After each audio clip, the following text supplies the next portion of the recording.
Hello everybody and welcome to another Eigenverse tutorial. Today I'm going to be making a low poly house. And this tutorial is going to be a little bit about using Houdini's proceduralism to kind of help you along while also being a little bit art directed. So it's not going to be quite as much about making a true procedural generator, but something that you can make, and then also it should be really easy to alter the base parts, and you won't have to do a bunch of changes. It will just kind of know exactly what to do. So let's get started. Do a geometry node. And so we're going to start off with a box. So this is going to be the basis of our house. But one thing I like to do with pretty much any of these is I like to make it so it's on the floor. So let's go ahead and add a transform. We're going to copy the Y value. So you double click to select this, and then right click, and then it's going to be copy parameter. And you go into this transform, you see this Y, and you do the paste relative reference. And so you see that, and it's taking that, and then it's taking it to go up above. So we don't actually want it to go all that far. We want it to divide that by half. So that way it's nice and sitting on the floor. And we do that so that when we change the scale and everything, it's a lot easier to make sure that it stays exactly where we want it. So now that we got that base house, let's start making it look a little bit more like a house. So we're going to do a poly extrude. And then we're going to use this and select the group, and then we're going to select this top face here. And then we're going to go to this distance, and you can see when you scroll through this, you can make it go up and down. And so what we're going to want to do is we're going to go down to this transform extruded front, highlight that. And then we see down here, it's all these different scales of X, Y, and Z. So depending on where we want it to face, let's go ahead and say this direction. We can scale it down to say 0. So that way, it's getting that kind of pointed house shape, so that when we change this distance, it can still keep that house shape. And then let's say we change the size, we can go down like that and kind of get whatever house shape we're wanting. I might lower it down like a little bit just to get that bit house shape. So now that we've poly extruded that, if we view the points, it kind of looks like, oh, they're two right there. But if we look at the point numbers, you can see there's two different things, so that there's a bunch of points still in that same thing. So we can quickly add a fuse sop to get that so that it's one solid object, and that'll help further down the line.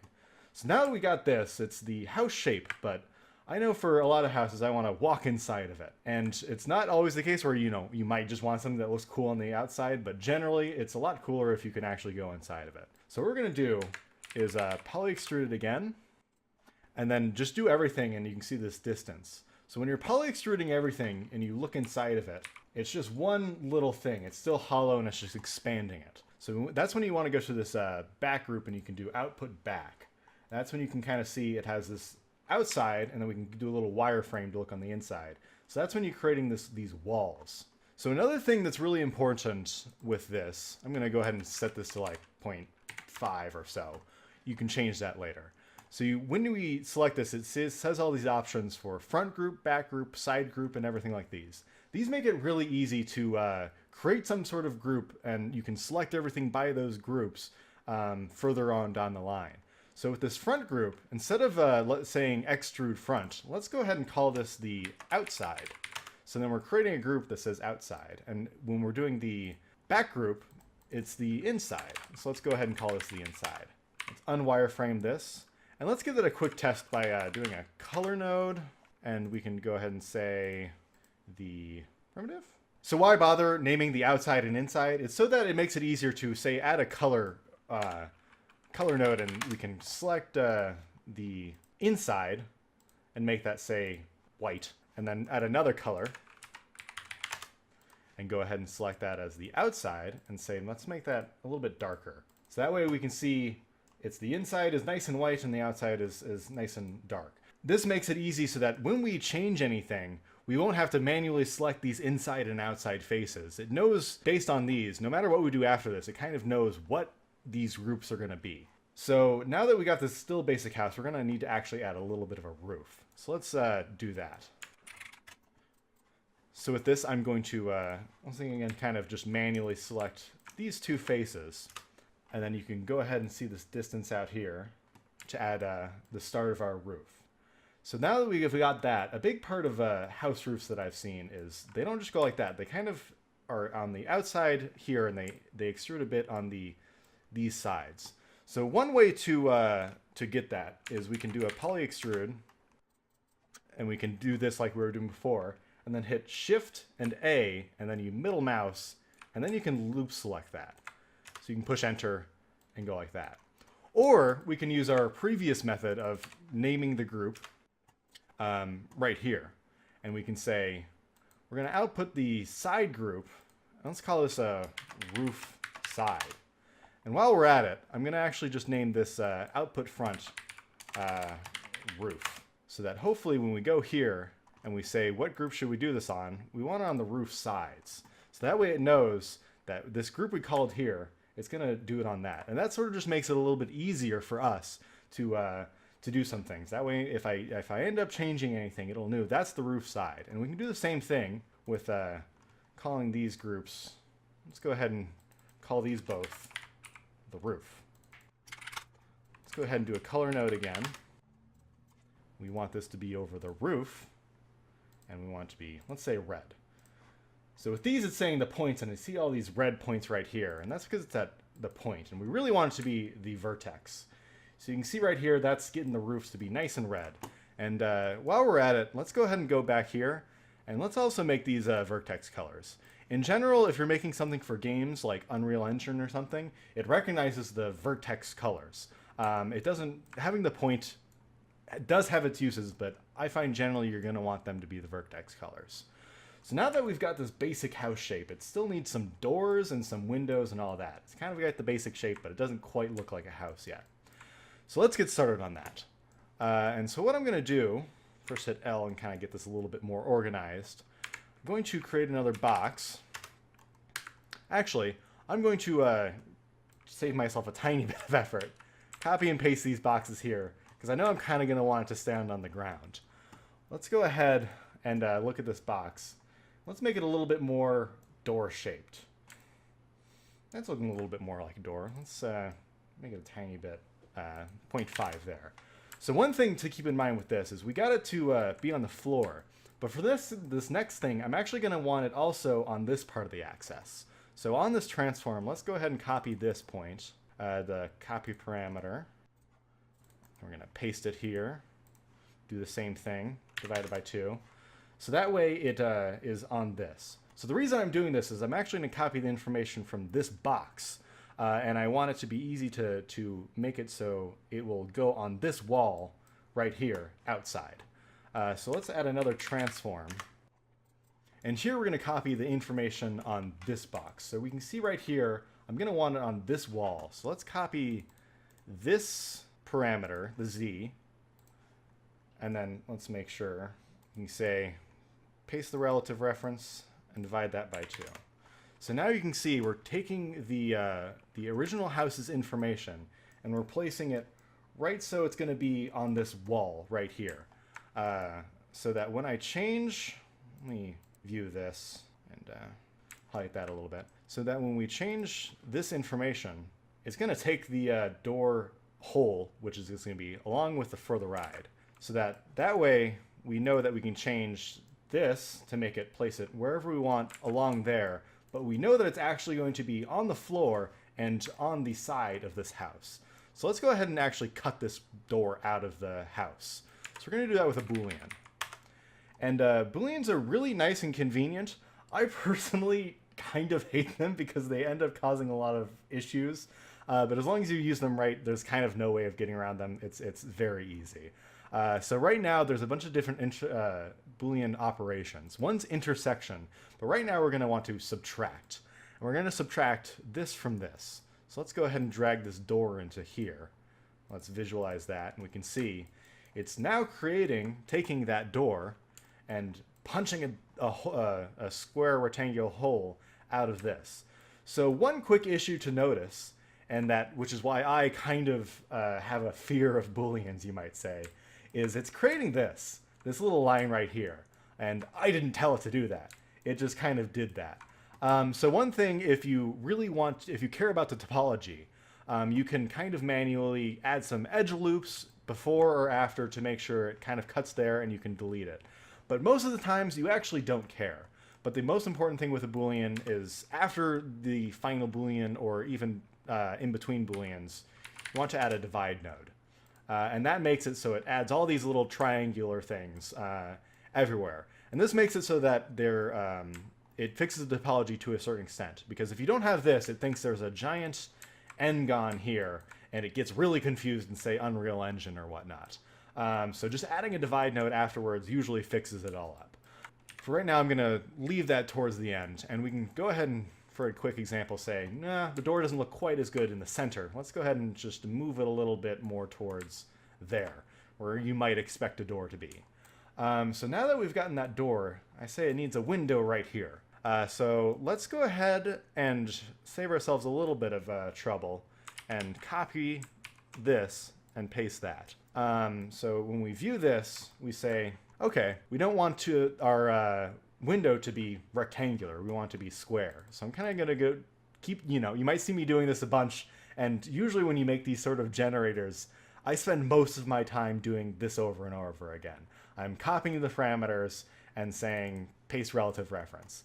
So this is something that it saves ourselves a little bit of effort, so that we say, well, we want to change this window to be bigger and smaller. We don't have to go, let's change this one, and then let's change this one. It knows, well, we told it to be a square because it's equal in x and y. So we can just easily say 2. So then we run it through there, and we to put it there. And now it knows that we want it there. But instead of being in the door, let's move it to the side, a little bit up. Usually door windows are, say, a little bit in between there. This is sort of the arc-directed thing where it really depends on where you want to put it. So one thing to keep in mind with the Booleans is sometimes, you can just merge them all and bool them at once, but you're really not supposed to do that. Booleans are supposed to sort of be used one after another. It takes in one thing and it does another thing. So let's go ahead and just add another Boolean here, taking that, and then we're going to take this here. You can see now it's taking the door and the window and cutting them out of our little house. Like I said, you can kind of see it creates this topology because it's still a little bit confused in the n-gon. And for these purposes, I'm just going to add a divide node after the fact. Sometimes you do want to add them between the Booleans because it might get confused, but I find it a bit easier to work with this one n-gon while I'm making it, and then make sure it's not an n-gon by the end of it. So now that we've gotten this window, there's a very specific type of window that I see in houses where it's kind of the archway and with the square underneath it. And usually those go up there or whatever. But I have a certain thing that I like to do to make these. And it's going to be kind of a little bit similar to what we were doing of copying the parameters and all this kind of stuff. So to create this window, I'm going to start off with a grid. Let's highlight this one. And we're not going to want it to be in the ZX plane. We're going to want it in this plane. Let's go ahead and, just while we're at it, let's reverse this. So we're going to want this to be just a 2 by 2 for right now, so that it's just this square. We're going to do sort of the same thing. I'm going to transform it real fast to make it on the ground plane. So that, let's go ahead and see what happens when I do it like this. This might be a good example of how these things work. So now that I've copied this down to here, 10 by 10 is actually way too much. So I'm going to make this 1, and then I'm going to copy this, and I'm going to paste it into here. So that way it knows, even though I referenced the 10, it still knows I'm actually 1 now. And it's referencing that, so you're kind of creating these chains of references. Now that it knows that it should be on the ground, I can still go like that, and that makes it so I can still change it to be whatever size square I want to be while still on the ground. And so that's why I'm doing all this copy to parameter stuff. So now I've got the basis of this. Now I'm going to create a circle. And for this circle, right now it's a primitive. Let's go ahead and change that to be a polygon. Once again, I'm going to reverse this. It might have been easier to reverse them at the end, but I'm just sort of doing this my own way. So it's in the right thing. And then, so instead of being an arc type closed, let's make it a sliced arc. And then instead of being a full circle, we're actually going to want it to go from arc angle 0 to 180. So that's when we're getting this sort of archway top. And for low poly, I usually like to do 4. And I find that I like this general shape Depending on what you want, you can change the divisions to be whatever you want. So let's change it to 4. So what we're going to do now is we're going to want to put this grid on top of that box. So transform. And then instead of copying this circle down to here, we're actually going to take the grid. So let's copy this and put it like that.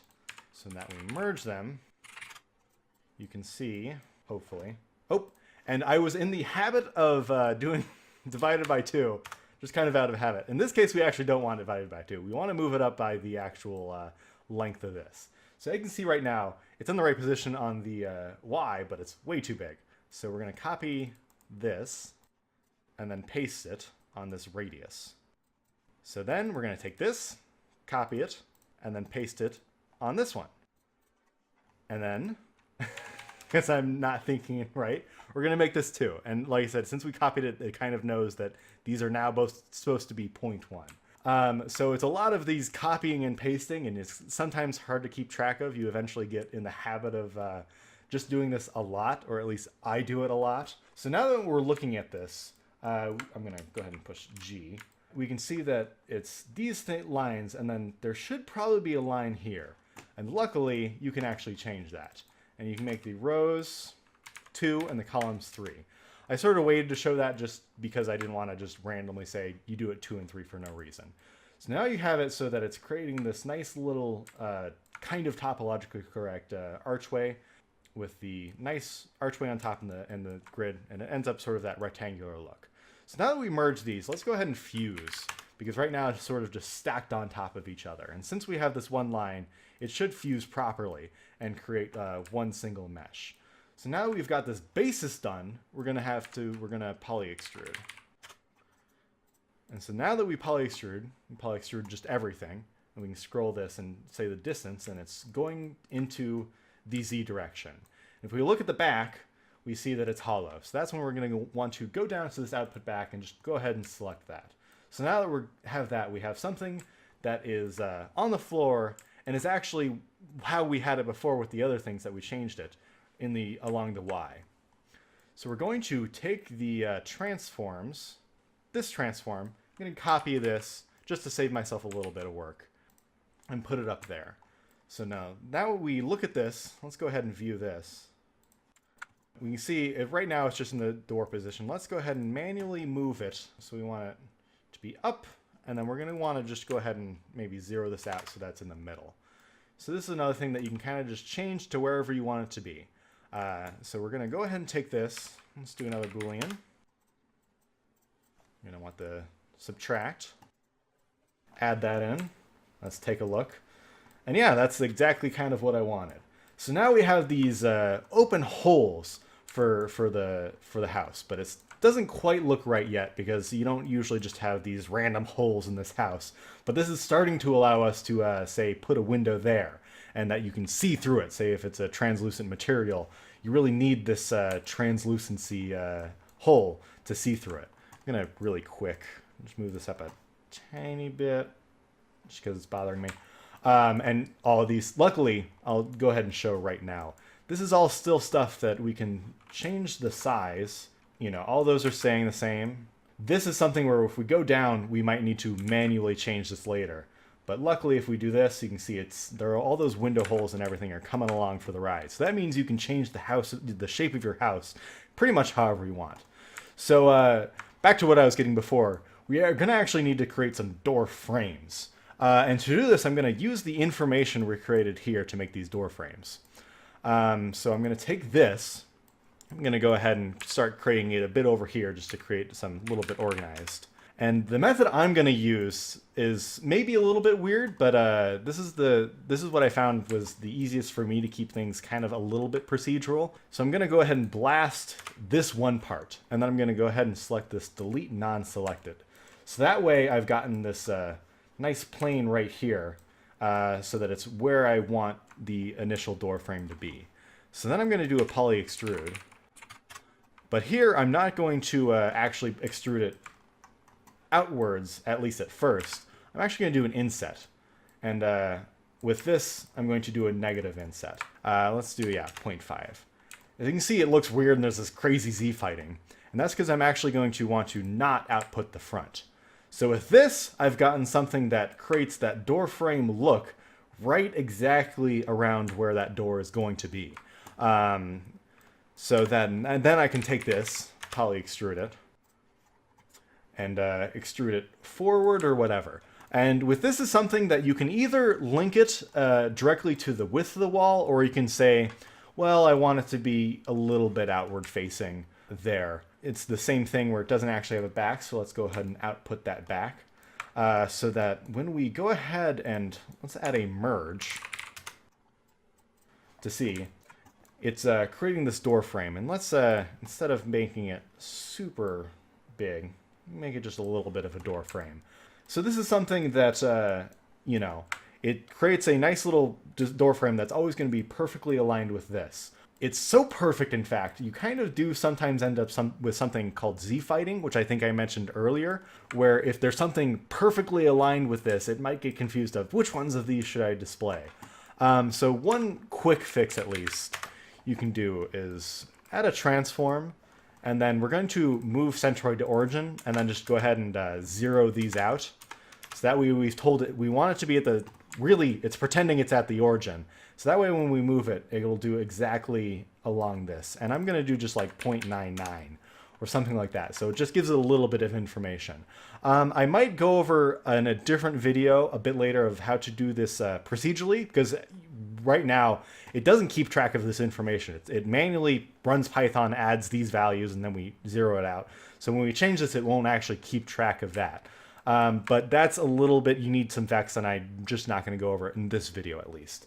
So while we're at it, let's go ahead and make this a group so that we know that this is a door frame. So that when we say down here, let's add another color node to kind of just get a little bit of an update. Let's say make that kind of brown, and we want it to be the door frame. So that way it's nice and easy to see like that. And let's go ahead, and I'm going to manually just create a little bit so that it's peeking through on that side. With that, there's a little bit of math if you want it to be a generator, but for right now, I think it's just worth it to manually make a couple fixes. We can still obviously change the house shape, and it'll come along for the ride, as I was saying before. So we did that for the door frame. Let's do that for the window frame. But for the window frame, I'm actually going to want something slightly different. When I think of a window, I think of it having these sort of plus sign look. So let's see how we can do that. So we're going to take this, kind of do the same thing before, blast, and then select this one, and non-selected. So then I look at this and I see, oh, well, if I extrude this, it'll make the nice outside, you know, frame look. But what I'm actually going to want to do is I'm going to subdivide it so that we get this sort of checkered look. So that way, when I poly extrude it and do the inset, you can see, I believe, if I don't have that. Okay, so it created this door frame, but I was saying that's not actually what I want to do. I wanted to create these little hatches. So we're going to divide into individual elements instead of the connected components. And looking at this, I'm going to want to not do it in a negative, because I think you were seeing before when I do it in negative, it's creating those interlocking facings. So I actually do want this one to, instead of being on the outside, I actually am going to create this on the inside. I'm just going to poly extrude it again. And I'm going to output the back. And then I am going to reverse it because I don't know what I'm doing. So that way we get the nice little thing. Let's go ahead and add this to our merge so we can get a kind of little detail of what this look is looking like.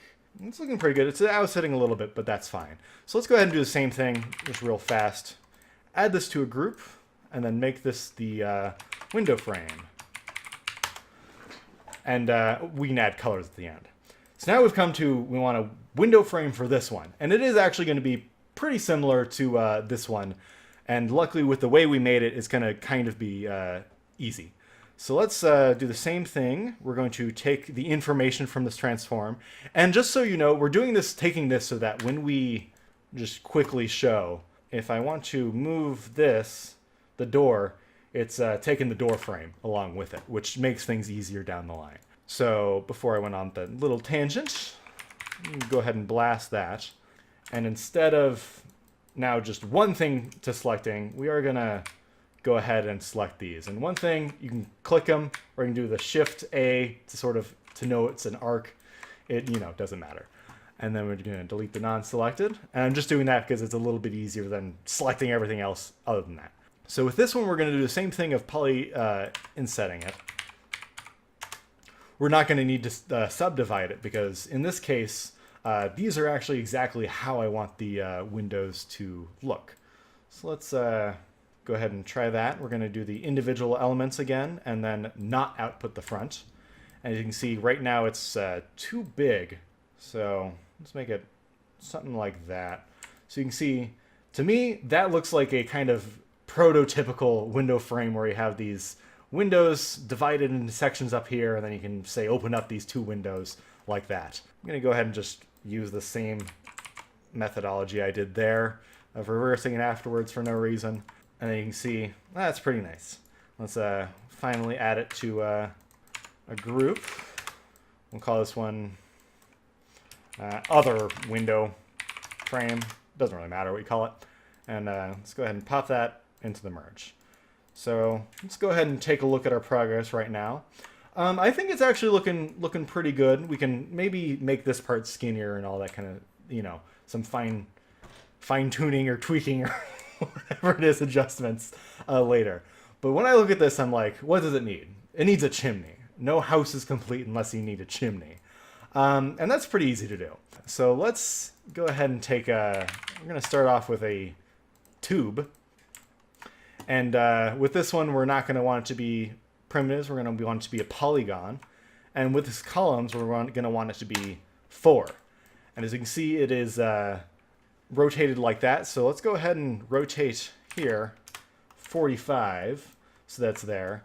And then we're going to also want to do sort of the same thing here. We're going to copy the height, then paste it here, and then divide that by 2 so that's on the ground. And this might be a weird way to do this, but this is kind of just my preferred method of doing this because that way it's just easy to change everything all in one little section where you can control the radius, the height, all in this one little node. So we're going to want it to be, let's say, peeking out of the house a little bit. Let's make it like, yeah, it'll be a big chimney for now.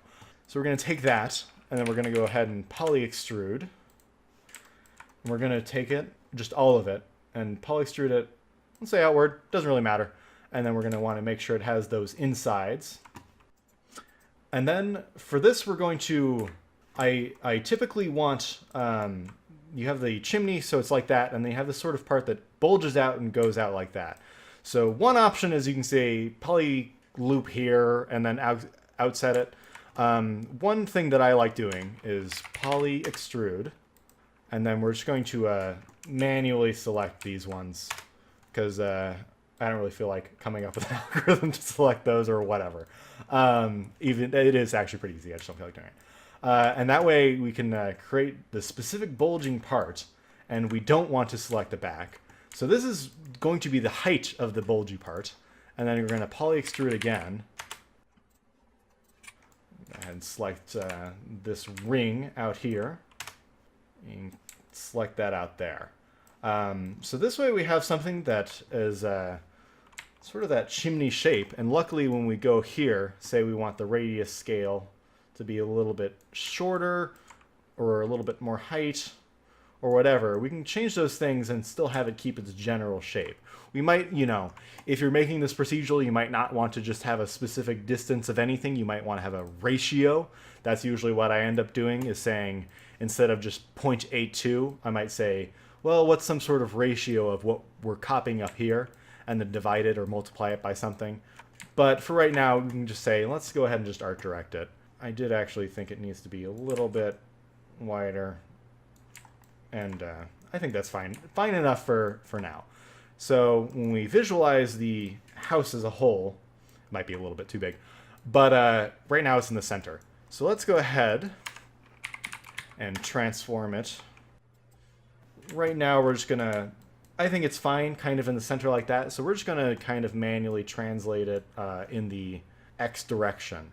And usually when I look at chimneys from my references and stuff like that, I sort of noticed it has this sort of bulging out part at the end of the house where it's outside of the roof, and it also has a little bit of an inside part in here. Let's go ahead and call that good. I'm probably going to change the look of these, but I might mess with it too much and it'll take too long. So for right now, it's good, but you know, you can change the proportions of it a bit later.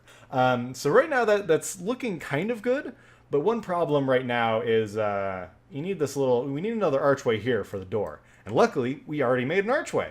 So that's most of the work done. So let's look where we were right here. Let's go ahead and take that. I'm going to go ahead and just copy this, paste that over here. I'm going to kind of visualize that just to get a general idea. And for this part, I'm going to do just manually because it kind of quickens things up. I think I've shown you enough, hopefully, that if you did want to copy all the parameters, you could do that yourself. And I'm going to rotate this to be 90. And just kind of move it a little bit like that. And then let's go ahead and say, take this grid and make it a bit shorter. This is also showing off a little bit that we only have this one thing to do. We want a big window. We just change this one value, and it knows to change everything else along with it. So let's make it just so that it would be typical of maybe a little archway there. And then we're going to bool this guy out of the chimney. And instead of intersect, we're going to do subtract. So that way we have this little thing nice for the chimney. Another thing to keep in mind is, one, you could go ahead and merge this. And you're seeing, we also might take this down a little bit so that it's on the ground floor level. But more importantly, the thing I wanted to mention is when you look through this, you do see this wall. And that might not be something you care about, or it might be something you care about. One thing that I do for boolean operations and things like that is, I know I want to bool this out of this, but right now it's actually hollow. So you can see this is the part we want to get rid of, but there's nothing actually intersecting with that. So let's go ahead and look. We're going to take this and then create a convex hole of this. And this is something that I should have done in advance, because I'm going to need to make a couple adjustments real fast of copying this. So I'm going to go ahead and copy this just so that we know this, and then get rid of this bulgy out part. And I'm going to do something called a convex hole. Works when I type hole. And so that creates this right here. And you might be saying, well, isn't it easier just to maybe do that up down the line? And yes, it is, but this is for a very specific, easy thing. Say if you're doing something that has a bit more complex geometry, this makes it a little bit easier to know, okay, I'm going to want to take out the general shape. So I'm going to then take this and then Boolean and subtract, so that when we view this, it's now specifically taking a chunk of the house out where the chimney is. So let's go ahead and move this over here.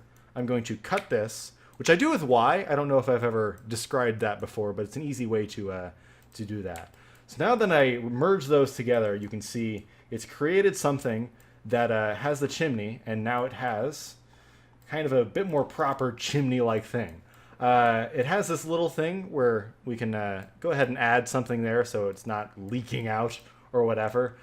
Okay, so this has actually gotten pretty much everything I want, but there is a couple issues. One, we don't have these colored yet, but luckily that's super easy. So let's highlight this, and I think this is point. Let's quickly make this vertex, because point just kind of screws everything up because we changed the information a little bit. So let's add another color.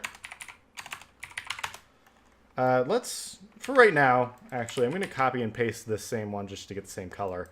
And instead of being door, we're going to want this to be door frame. No, it is going to be let's see, window frame. And we're going to add just another color. And I'm going to make this one, and I think I want that one to be the other window frame. And this one I actually do want white. Let's make this vertex. Make that vertex. And then we're going to want to add color to this. So let's quickly add another group. Add it to that one. And then this is going to be chimney. I think that's the right spelling. I'm terrible at spelling. You would think if I spoke the English language, I would know better. Let's go ahead and make this one a little bit... Typically you want it to be black. Let's once again make that vertex. So it's a little bit easy to tell that this has color or not. Let's make it, sure, it's green. Well, now that we're on this, right now I'm adding this colors just to look the way I want. But generally, if you're making this for the vertex colors for a game, you actually do want it to be like red, blue, green, and they don't really need to be associated with the actual colors. It's something that you can easily identify. But for these purposes, I actually was using it to sort of just get a visualization. A couple things to keep in mind with this. It's not entirely perfect yet. Right now, the ground plane is in the inside floor.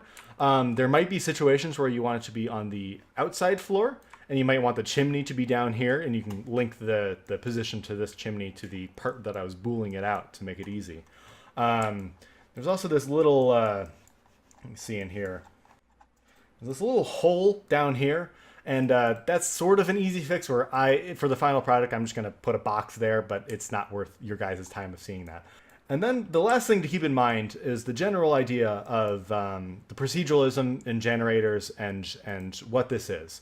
So this is something that, say I wanted to move the house down, it's procedural enough that, you know, I can move all these and everything stays fine. You can see it's keeping its color and all these things, and you can change a lot.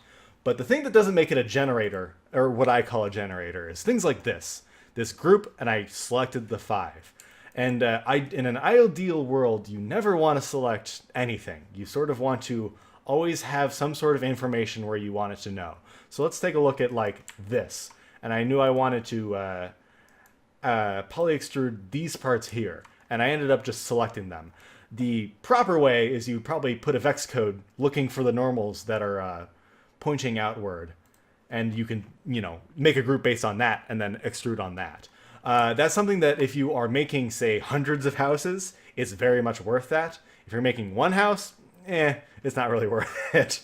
But if you want something that has a lot of variety, keep in mind you're going to want to look for these things that, you want this. You want to see group roof side, not group 1416, because, who knows what that is. And if you change something, it might ruin everything. But I think this is enough that we can take it, we can change the house shape, and we can go ahead and look, and we can change where we want the door, all that kind of stuff, and it's punching out that hole. Oh, the last thing I didn't mention that is very important is right now it is all these n-gons, and that's bad. So let's just divide this. And you can see it divides these all up to n-gons, and luckily it's keeping all the color. And one final thing we can do as a good test to see if you did it right or if it breaks everything, and hopefully this doesn't break everything, is you can look at the poly bevel. And let's make this 1 and 0.01 or something. We want it to generally ignore the flat edges.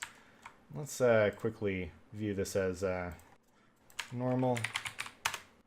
Let's see 0.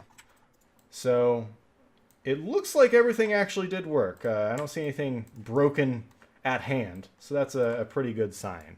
I think it's real quick, a little bit too skinny. So let's say like that. And I think generally you don't want the vertex splitting. Maybe you might, but I'm thinking everything's kind of pretty much how I like it. And you can do these poly bevels based on each group. But I think for right now, this is actually good enough for this. I might make a time lapse of some little fixes, and I think I'm going to show this maybe an Unreal Engine with a complete scene, because this is still a door, or is still a house. All right, so looking at this, one thing does still bother me. It has this giant open hole for where the door is, and it's just asking to be burgled into. And I'm not going to show you how to make a door because that's, a little bit of an art thing. But I'm going to real fast just fill that in. So I'm going to go ahead and copy and paste this Boolean where we're taking out the door. And then instead of subtracting it, I'm going to actually intersect. And that way we get this nice little door right here that it knows exactly the width of where it should be. Let's group this. And let's call this actual door. And merge this on in here. Add a quick color of the door. I'm going to want this to be vertex, actual door. Let's make it a blue door for no real reason. Okay, so this is actually happy enough. I'm happy enough with this this door. But keep in mind that this is just a door for visual purposes. If you're making it a game, you actually don't want this to be in the same geometry container. You're going to want it to be in a separate geo, and you're going to usually want its origin to be where you would think a door would pivot. This is sort of just peace of mind of creating this and showing another way to do the pool. So thank you guys so much for watching. I hope you enjoyed it, and please let me know if you'd like some more of this series, or if you wanted me to explain some things. I hope it was worth it. Goodbye.